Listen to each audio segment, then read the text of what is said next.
శుద్ధితో చెమట ఊచితే అందదా విజయము పెట్టురాలిన అడుగు ముందుకు వేయుటే ధైర్యము మనసు చూపిన మార్గ మొదలక సాగని పయనము అవుతులేనిది నీ సహనము సాటి లేనిది నీ త్యాగము బతుకు బాటలో ఎన్ని వెతుకులాటలో మలుపు మలుపున ఎన్ని ఆటుపోటులో గెలుపే నీ ధ్యేయం సాహసమే నీ ఆయుధం సాధించే నీ ఆశయం సాహసమే నీ ఆయుధం సాధించే నీ ఆశయం. అమ్మా సీత, మనం ఎంతో కష్టపడి రగిల్చిన మంటని ఆ ఇందు వచ్చి బకెట్ నీళ్లతో చల్లారు చేసింది. ఇంకా ఎందుకమ్మా ఆ గాలి తిప్పుకుంటున్న చోటాలు? నాన్న, మనం రగిల్చిన మంట ఆరలేదు, అది ఎప్పటికీ ఆరదు. అందులో నుంచి నిప్పు రవ్వలు ఎగరడానికి ఇంకా సమయం పడుతుంది. ఏం సమయం పట్టడం ఏమిటో, కథ క్లైమాక్స్ కి పతాక సన్నివేశానికి చేరుకుంటుంది కదా అనుకుంటే ఈ ఇందు వచ్చి తుస్సుమనిపించింది. నీ కూతురు ప్లాన్ ముందు నీ కోడలు నిలబడగలదా? అదేదో మాటలో కాదమ్మా, చేతల్లో చేసి చూపించో. చూపిస్తాను. రేపు ఈ ఇంటి కోడళ్ళు కొడుకులు కలిసే మీటింగ్లో నేను తీసుకోబోయే యాక్షన్కి రియాక్షన్గా శాంతి మండిపడి అపరకాళిగా మారి ముగ్గురు కొడుకుల మీద ధ్వజం ఎత్తి ఎవరి వాటా వాళ్ళకి పంచిచ్చి బయటికి తరివేసేలా చేసి నువ్వు చెప్పినట్టు కథని పతాక సన్నివేశానికి తీసుకొస్తాను.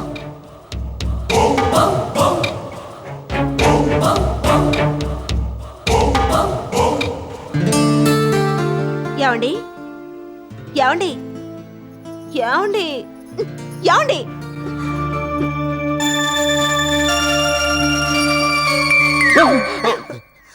నిద్రపోతున్న చెవులో నీళ్లు పోస్తావేంటి? నీ సరసం పాడుగాను.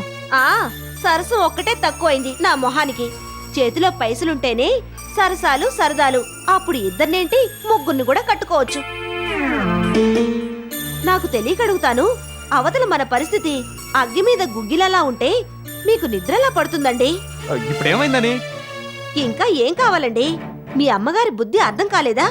ఆవిడ గారి తాపత్రయం అంతా ఆస్తి గురించే గాని కన్న కొడుకుల మీద ఉందా అని.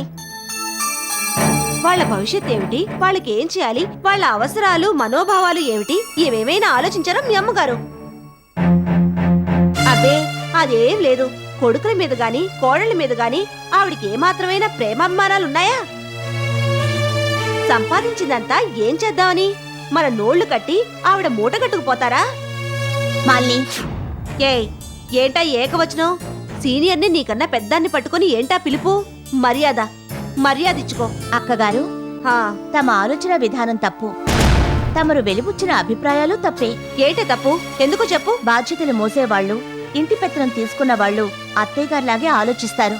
ఆహా మాకు తెలీదని. మరి తెలిసి కూడా అత్తయ్య గారి మీద చిందులు తొక్కడం దేనికి? ఆస్తులు లేకపోతే పేరు, పరువు, మంచి జీవితం ఏవీ ఉండవు. కష్టపడి సంపాదించిన వాళ్ళకే వాటి విలువ తెలుస్తుంది. అనుభవించే వాళ్ళకి అర్థం కాదు. అత్తయ్య గారి దృష్టిలో కొడుకులెంతో, ఆస్తిపాస్తులు అంతే. వాటిని అమ్మాల్సొచ్చినప్పుడు సంతానాన్ని పోగొట్టుకున్నంతగా బాధపడతారు. నీకు నాకు ఆస్తులు లేకపోబట్టి ఆ ఫీలింగ్ అర్థం కాదు. నోర్ముయ్. ఏమండి వింటున్నారా దాని గీతోపదేశం? ఏమే అత్తగారికి కొమ్ము కాస్తున్నావా? పెళ్ళానికి మొగుడే ముఖ్యం. తల్లిదండ్రులు కాదు, అత్తమావలు కాదు, తోడబుట్టిన వాళ్ళు కాదు, తన కడుపున పుట్టిన వాళ్ళు కాదు. ఎవరైనా మొగుడు తర్వాతే. మొగుడే లేకపోతే ఎంత ఆస్తి ఉండి ఏం లాభం, ఎందరుండి ఏ సుఖం? ఏమండి నేనన్నది కరెక్టే కదా? కరెక్ట్ కాదని నేనన్నా. మరేంటమ్మా నీ బాధ? భర్త అనేవాడు తనంతట తాను రాలేదు. తల్లిదండ్రులు కని, పెంచి, చదివించి, ప్రయోజకుణ్ణి చేసి పెళ్లి చేస్తేనే కోడళ్లు వస్తారు. మీరన్నట్టు మన బాగు మనం చూసుకోవాలి. కాని పెద్దవాళ్లు ఎందుకలా అన్నారో గ్రహించి మంచి సలహాలు భర్తకివ్వాలి. అది భార్య ధర్మం. అంటే నేను చెడ్డ సలహాలు ఇస్తున్నానంటావా? లేదని నేను చెప్పను. ఏమండి విన్నారా దీని వాగుడు? నేను మీ పక్షాన మాట్లాడుతుంటే ఈ అక్కుపక్షి మీ అమ్మగారిని వెనకేసుకొస్తోంది. ఆ బుద్ధావతారం చూపులు మానేసి దీనికేం సమాధానం చెప్తారో చెప్పండి. గీత, ప్రస్తుత పరిస్థితుల్లో నువ్వు అన్నది చాలా తప్పు. నువ్వు చాలా అసందర్భంగా మాట్లాడుతున్నావు. మీరు అపార్థం చేసుకోకపోతే నేను సరిగానే మాట్లాడానని నాకు అనిపిస్తోంది. మీరంతా బాగుండాలన్న తపన తప్ప వేరే స్వార్థం మీ అమ్మగారికి లేదు. మీరు మీ సైడ్ నుంచి ఆలోచించకుండా మీ అమ్మగారిని దృష్టిలో పెట్టుకొని ఆలోచించండి. మీరే ఆవిడ స్థానంలో ఉంటే ఏం చేసేవారు?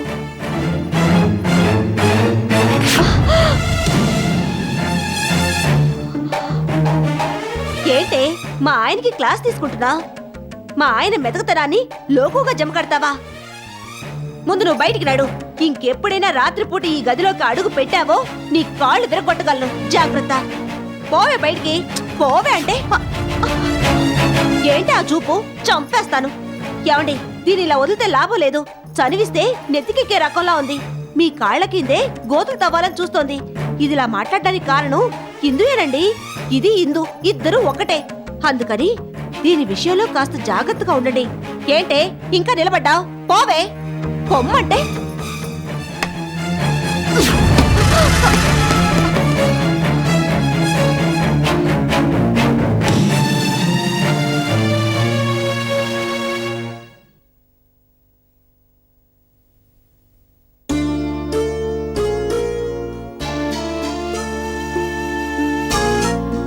గీత, టీవీ చూడ్డానికి వచ్చావా?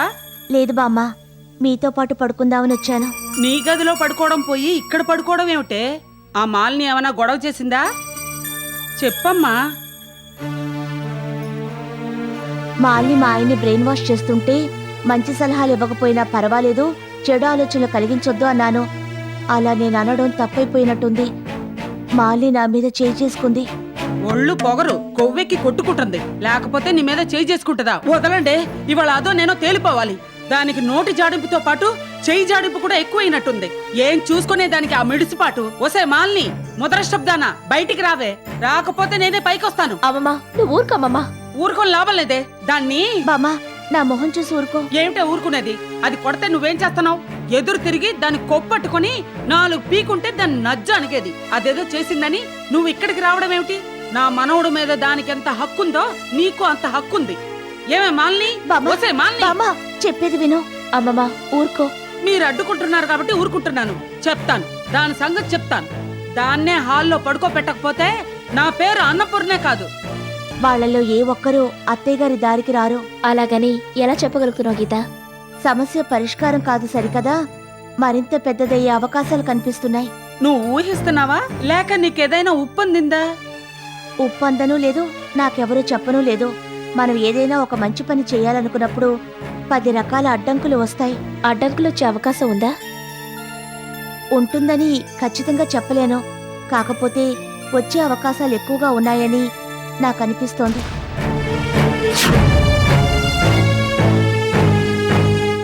నేనన్నది జరగచ్చు, జరగపోవచ్చు. కానీ ఇంట్లో వ్యతిరేక పవనాలు వీస్తున్నాయి. మన జాగ్రత్తలో మనం ఉండటం మంచిది.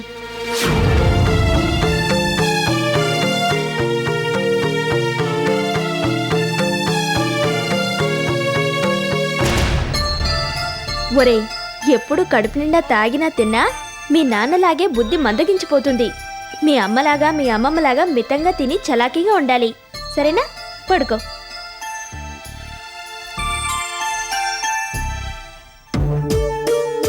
బాలాజీ, నువ్వు ఇంకా నిద్రపోలేదా? ఎందుకని? ఏంట్రా అలా ఉన్నావు? జరిగింది తలుచుకుంటే నిద్ర రావడం లేదనిత. కళ్ళు మూసినా తెరిచినా అవే ఆలోచనలు. అమ్మ చెప్పిన వెంటనే వినోద్కి మనం 10 లక్షలు ఇచ్చేస్తే ఇంత గొడవ జరిగేది కాదు, పరిస్థితి ఇంత దూరం వచ్చేది కాదు. కేవలం మన మూలంగానే రహస్య మీటింగులు, మూకుమ్మడి నిరసనలు. ఏంట్రా నువ్వు మాట్లాడేది? నువ్వు మరీ ఇంత మెతకైతే ఎలా? చూడు బాలాజీ, ఇవాళ ఇదని కాదు, ఏ విషయంలోనైనా మనం తలదూర్చకూడదు. దూర్చాల్సి వచ్చిందో మధ్యలో ఆగకూడదు. మనమా వాళ్ళ అటో ఇటో తెలుసుకోవాలి. వ్యవహారానికైనా వ్యాపారానికైనా దేనికైనా ఇచ్చిపుచ్చుకోవడం అనే ఒక పద్ధతి ఉంటుంది. కానీ ఇంట్లో అదేం లేదే. మనం ఇచ్చుకుంటూ పోవడమే అవుతోంది. ఒకసారి ఇచ్చాం, 2 సార్లు ఇచ్చాం, ఇలా ఇచ్చుకుంటూ పోవడమేనా మన పని? వద్దు, ఈ పరిస్థితి కంటిన్యూ కాకూడదు. మంచో చెడో సమస్య బర్స్ట్ అయింది. అందరూ కలిసి బాంబు పేల్చాం. దాని పర్యవసానం ఏమిటో చూద్దాం. ఎంత? ఇంకో 8 గంటలు అయితే తెల్లారిపోతుంది. సీతక్క ఏమంటుందో చూద్దాం. ఆ తర్వాత మనం చేయాల్సిందేమిటో ఆలోచిద్దాం. తొందరపడి మనం తప్పు చేశామని అనుకోవద్దు. ఆ ఇన్ఫీరియారిటీ కాంప్లెక్స్ మనసులోకి రానివ్వద్దు. ప్రశాంతంగా నిద్రపో.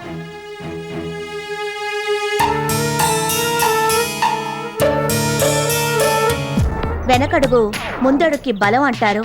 మనకు ఆ సామెత వర్తించదు. ఇప్పుడు గాని మనం భయపడి వెనకంజు వేశామో మనకేం మిగలదు. అన్నదమ్ములారా, తోడుకోడళ్లారా, మా చీర చెప్పేది జాగ్రత్తగా వినండి. విని బాగా అర్థం చేసుకోండి.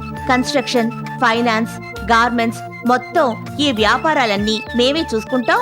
మీరు మాత్రం నెల జీతాలు తీసుకుంటూ ఉత్సవ విగ్రహాల్లా నామకే వాస్తే ఎండీలుగా రబ్బర్ స్టాంపుల్లా పడుండండి అని అత్తయ్య గారు అన్నారే అనుకోండి. అబ్బా, అన్నారనుకోండి ఏమిటమ్మా, అనారనే ఆలోచన వాళ్ళకి వస్తుంది.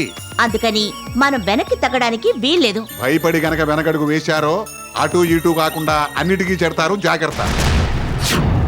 కళ్యాణ మండపం అమ్మాలన్న అభిప్రాయాన్ని అత్తయ్య గారి ముందుంచాం. ఏవైనా సరే దాన్ని నమ్మి తీరాలి. మన కష్టాలు నష్టాలు మనమే సాల్వ్ చేసుకొని మనకు రావాల్సిందేదో గుంజుకొని మన దారి మనం చూసుకుందాం. అది లెక్క. ఇది ఈ మాట మీదే మీరు నిలబడాలి. ఇదిగా బాలాజీ బాబు, నువ్వేంటి ఉలుకు పలుకు లేకుండా ఏదో శ్రోతలాగా వింటూ కూర్చున్నావు? ఇదేం హరికథా కాలక్షేపం కాదు. నీ అభిప్రాయం కూడా ఏమిటో చెప్పు. కళ్యాణ మండపం అమ్మకం విషయంలో అమ్మ మనసు మార్చుకోకపోతే మీరే అమ్మేసేయండి. అదెలా కుదురుతుందండి? ఎందుకు కుదరదు? వీడెప్పుడు ఇంతే అక్క.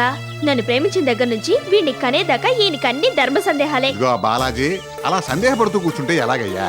ధర్మారావు గారు అబ్బాయిలు అవసరానికి కళ్యాణ మండపం అమ్ముకుంటున్నామని ఎవడో తలమాసిన థర్డ్ పార్టీకి బేరం పెట్టేసేయండి. తలక మసిన థర్డ్ పార్టీ ఎలా కొంటాడు మామయ్య? అబ్బా, ఏదో మాట వరుస కన్నాలేవయ్యా, దాన్నే పట్టుకు వెళ్ళాడతావేంటి?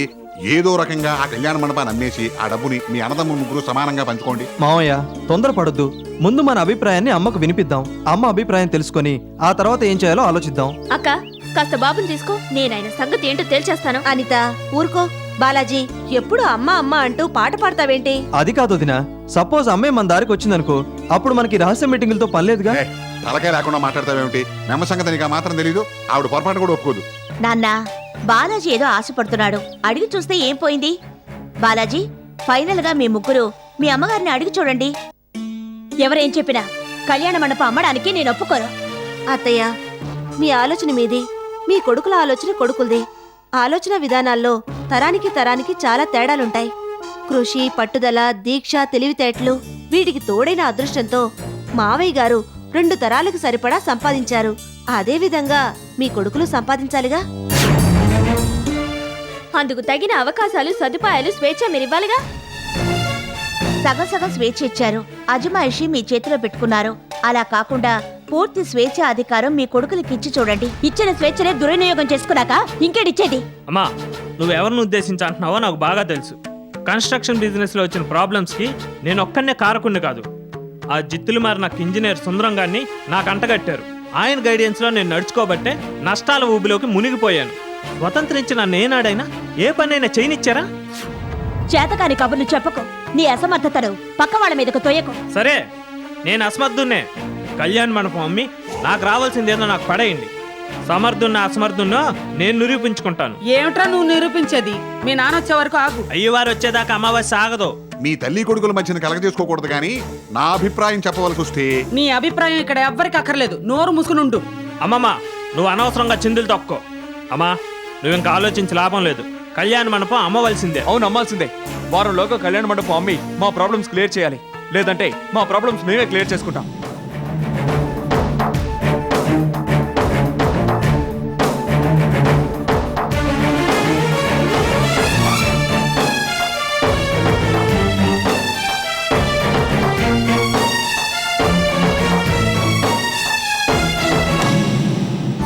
మా ఇంటికి ఇలాంటి పరిస్థితి వస్తుందని కల్లో కూడా నేను ఊహించలేదు గీత. అన్నయ్యలు నేను తమ్ముడు చిన్నప్పుడు ఎంతలా ఉండేవాళ్ళం. అరమరకులు లేకుండా నీది నాది అనే తేడా లేకుండా కలిసి ఉండేవాళ్ళం. మా అమ్మా నాన్నలు మాకేలోటు రానిచ్చేవారు కాదు. ఒకరెక్కువ ఒకరు తక్కువ అని కాకుండా మా అందరినీ సమదృష్టితో చూసేవారు. వాళ్ళ పెంపకంలో ఏ లోటు లేదు. వేలెత్తి చూపగలిగేంత పక్షపాతం లేదు. తప్పంతా నా తోడబుట్టిన వాళ్ళది. చిన్నప్పుడు అంతా అలాగే ఉంటారిందు. ఎదిగి పెళ్ళిళ్ళయ్యాకే సమస్యలు పుట్టుకొస్తాయి. పెళ్ళిళ్ళయ్యాక కూడా వాళ్ళకి మా అమ్మా నాన్నల ముందు మాట్లాడే ధైర్యం లేదు. ఎదురు సమాధానాలు చెప్పడం గాని వ్యతిరేకించడం గాని ఏమీ లేదు. మా నాన్నగారి ముందు నిలబడ్డానికే జంకేవాళ్ళు. కానీ వాళ్ళిప్పుడు ఆస్తి పంపకాల కోసం నిలదీస్తున్నారు. ఈ ఉమ్మడి కుటుంబాన్ని ముక్కలు చెక్కలు చెయ్యాలనుకుంటున్నారు. ఇది ఎంతవరకు దారితీస్తుందోనని నాకు భయంగా ఉంది గీత. ఇందు 10 మంది ఉన్న పెద్ద కుటుంబాల్లో ఇలాంటి తేడాలు రావడం సహజం. అందరి ఆలోచనలు అభిప్రాయాలు ఒకేలా ఉండవుగా. కోడళ్ళు వాళ్ళకి సంబంధించిన వాళ్ళ ప్రభావం ఎంతో కొంత ఉండి తీరుతుంది. ఈ పరిస్థితి చక్కబడాలంటే ఏదో ఒకటి జరగాలి. ఎవ్వరూ ఊహించని విధంగా ఏదో ఒకటి చెయ్యాలి. అవును ఇందు, సామధాన భేద దండోపాయాలలో ఏదో ఒక ఉపాయం ఇక్కడ అవసరం అవుతోంది. అప్పుడే అందరూ లొంగుతారు, అత్తయ్యగారి మాటకు భయపడతారు. నువ్వు చెప్పేది కరెక్టే, కానీ ఇప్పుడేం చేయాలి చెప్పు.